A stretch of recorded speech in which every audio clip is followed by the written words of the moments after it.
প্রকৃতির অপরূপ আধার পার্বত্য চট্টগ্রামে একসময় ছিল জীববৈচিত্র্যে ভরপুর ঘন বনাঞ্চল। এই বনের সঙ্গে ছিল স্থানীয় আদিবাসীদের জীবন জীবিকা ও সংস্কৃতির নিবিড় সম্পর্ক। নিজেদের প্রয়োজনেই তারা আশেপাশের বন সংরক্ষণ করতেন। কমিউনিটির প্রয়োজন ছাড়া ব্যক্তি প্রয়োজনে তারা সংরক্ষিত বন থেকে কোনো বনজ দ্রব্য আহরণ করতেন না।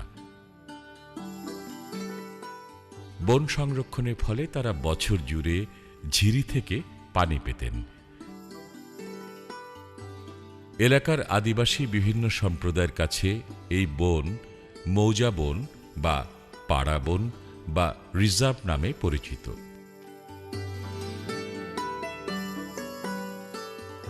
আমাদের সমাজের লোকেরা এই যে মৌজা বন সংরক্ষণ করে আসতেছে এবং বর্তমানে সংরক্ষণ করতেছে। বিভিন্ন জীবজন্তু এখানে থাকবে, খাবে, যাবে, ঘুমাবে, বসতি স্থাপন করবে। এলাকার জন্য এবং দেশের জন্য, পরিবেশের জন্য এটা একটু ভালো। এখানে একটা কমিটি আছে, কমিটির দ্বারাই এই মৌজা বনটা চলে। আজকে আমাদের প্রশিকা অরণ্য ফাউন্ডেশন থেকে আমাদেরকে সহযোগিতা দিচ্ছে। ওটার সহযোগিতার মাধ্যমে আমরা এখন খুব উপকৃত হচ্ছি। মৌজা বনটা রাখার কারণে আমাদের যে কমলশ্রী খালটা আছে, এই খালটার পিছনে এখনো 20টা মেশিন চলতেছে। আজকে যদি এই মৌজা বনটা যদি না থাকতো তাহলে এই মেশিনটা চলতো না, ধানও চাষ হতো না। অরণ্য ফাউন্ডেশন এবং প্রশিকার থেকে পরামর্শের দ্বারাই আমরা এলাকাটা এবং এই যে রিজার্ভটা সুন্দর হয়ে গেছে বলে আমি মনে করি। প্রাকৃতিক বন সংরক্ষণের মধ্যে মৌজা বন পার্বত্য চট্টগ্রামের একটা বড় ধরনের একটা ঐতিহ্যবাহী প্রথা। আদিবাসীরা প্রাকৃতিক সম্পদ নিজেদের কোনো ব্যক্তিগত প্রয়োজনে ব্যবহার ছাড়া তারা সামষ্টিক কাজে ব্যবহার করত। দিন পরিবর্তনের সাথে সাথে আদিবাসীরা সেই প্রথাগুলো আর ধরে রাখতে পারতেছে না। এর অন্যতম কারণ হলো সচেতনতার অভাব, কাজের অভাব।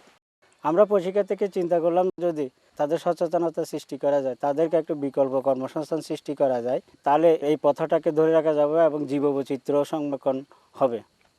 সেই হিসাবে আমরা আরণ্যক ফাউন্ডেশনের সহযোগিতা নিয়ে একটা প্রকল্প হাতে নিই। আগস্ট 11 থেকে এই পর্যন্ত আমরা তাদেরকে সংগঠিত করছি, দক্ষতা বৃদ্ধির জন্য প্রশিক্ষণের ব্যবস্থা করছি।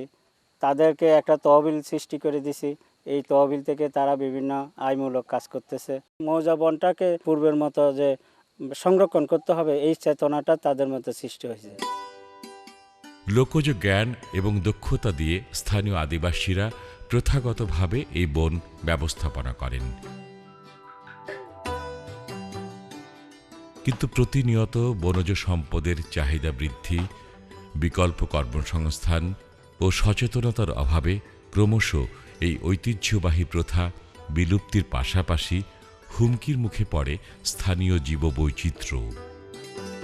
মৌজা বন সংরক্ষণের জন্য আমরা 2001 সালে এই পল্লী কল্যাণ সমিতি গঠন করেছি এবং নিবন্ধন করেছি। 2011 সালের অক্টোবরে এই খাগড়াছড়ি জেলা পরিষদ মিলনায়তনে এই প্রশিকা এবং আরণ্যক ফাউন্ডেশনের উদ্যোগে সেমিনার হয় মৌজা বন সংরক্ষণ বিষয়ক। ওখানে এই পল্লী কল্যাণ সমিতি যোগদান করে পরবর্তীতে এই হঠদরিদ্র লোকজনের অর্থনৈতিক ক্ষেত্রে উন্নয়ন ঘটানোর জন্য এই প্রশিকা সহযোগিতায় আত্মকর্মসংস্থানমূলক কার্যক্রম আমরা শুরু করি, যাতে এই রিজার্ভের বনমুখী যারা আছে ওখান থেকে বিরত রাখার জন্য আমরা এখানে ঋণ প্রদান বিষয়ক এই একটা পরিকল্পনা গ্রহণ করেছি। সেই ঋণ প্রকল্প আমরা এখনও পর্যন্ত জোরালোভাবে এই কার্যক্রম চালিয়ে যাচ্ছি। প্রাকৃতিক বন সংরক্ষণ ব্যবস্থাপনায় স্থানীয় আদিবাসীদের সহায়তা প্রদানের লক্ষ্যে আরণ্যক ফাউন্ডেশনের আর্থিক সহায়তায় 2011 সালের আগস্ট মাস থেকে প্রশিক্ষা মানবিক উন্নয়ন কেন্দ্র খাগড়াছড়ি সদর উপজেলার ভুয়াছড়ি মৌজার কমলছড়ি গ্রামে মৌজা বন সংরক্ষণ প্রকল্প শুরু করে। প্রকল্পের মূল উদ্দেশ্য ছিল মৌজা বনের জীববৈচিত্র্য সংরক্ষণ, ঝিরিতে পানির প্রবাহ বৃদ্ধি, গ্রামবাসীদের প্রাতিষ্ঠানিক ও কারিগরি দক্ষতা বৃদ্ধি, বিকল্প কর্মসংস্থান এবং সচেতনতা সৃষ্টি। প্রকল্পের আওতায় গৃহীত উল্লেখযোগ্য কার্যক্রমগুলো হল বেসলাইন জরিপের মাধ্যমে সংশ্লিষ্ট গ্রামের উপকারভোগীদের বর্তমান আর্থসামাজিক অবস্থা ও মৌজা বনের বৈচিত্র্য নিরূপণ, জিপিএস ব্যবহার করে কমলছড়ি মৌজা বনের সীমানা নির্ধারণ ও মানচিত্র তৈরি,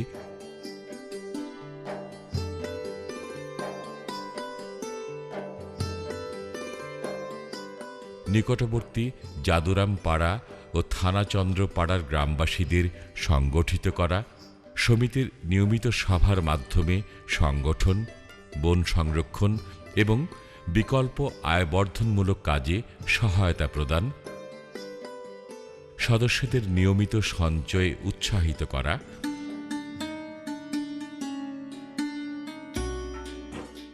বিকল্প আয়বর্ধনমূলক কাজ চিহ্নিত করা এবং সমিতির তহবিল থেকে অনুদান বা ঋণ প্রদান, ব্যবস্থাপনা ও কারিগরি দক্ষতা বৃদ্ধির জন্য সদস্যদের প্রশিক্ষণ প্রদান, মৌজা বন থেকে বিলুপ্ত স্থানীয় প্রজাতির উদ্ভিদ পুনরুদ্ধারের লক্ষ্যে চারা রোপণ, সদস্যদের পারিবারিক আয় বৃদ্ধিকল্পে উন্নত জাতের ফলের কলম দিয়ে বাগান তৈরিতে সহায়তা প্রদান, উপকারভোগীদের সঙ্গে নিয়ে ঝিরিতে নিয়মিত পানি পরিবীক্ষণ,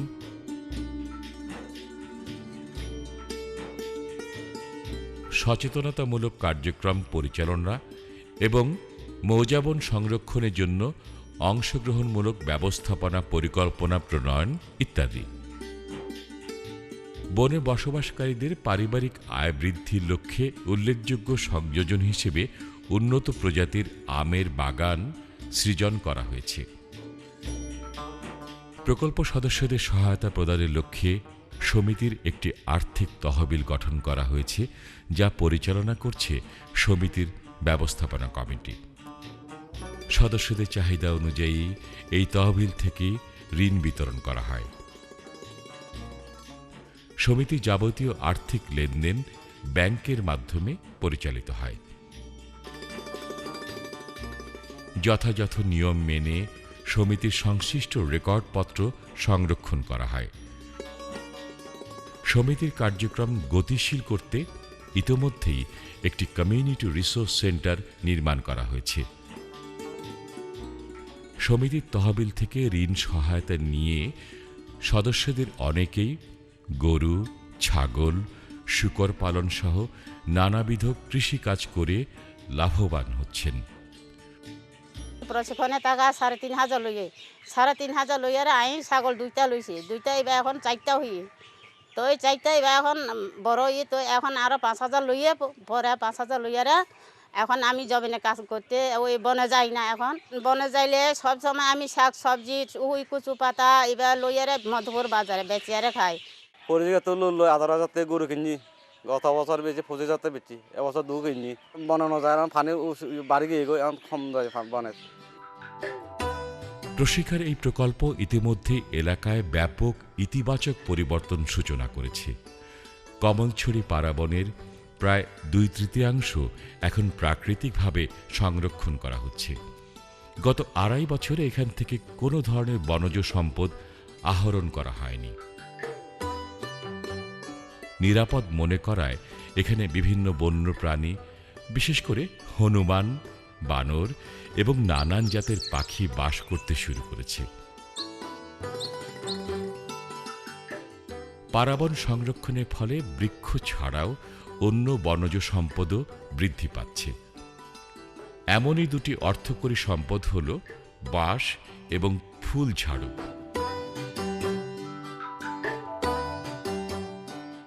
এছাড়া পাড়াবনে বসবাসকারী ও পার্শ্ববর্তী অধিকাংশ পরিবারের দৈনন্দিন খাবারের উপকরণও এখন সংগৃহীত হচ্ছে এই বন থেকে।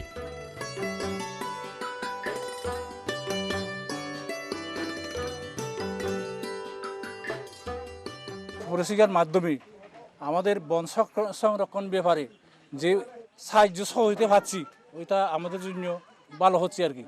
এই বন সংরক্ষণ যদি আমরা উন্নত করতে পারি, এই বন থেকে আমরা অনেক কিছু সুবিধা পাবো।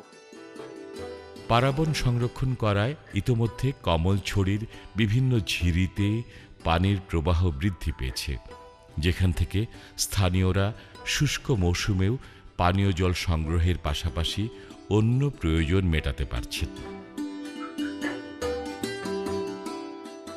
আমি আগে বনের গাছ কাটতাম, তো এখন কাটি নাই।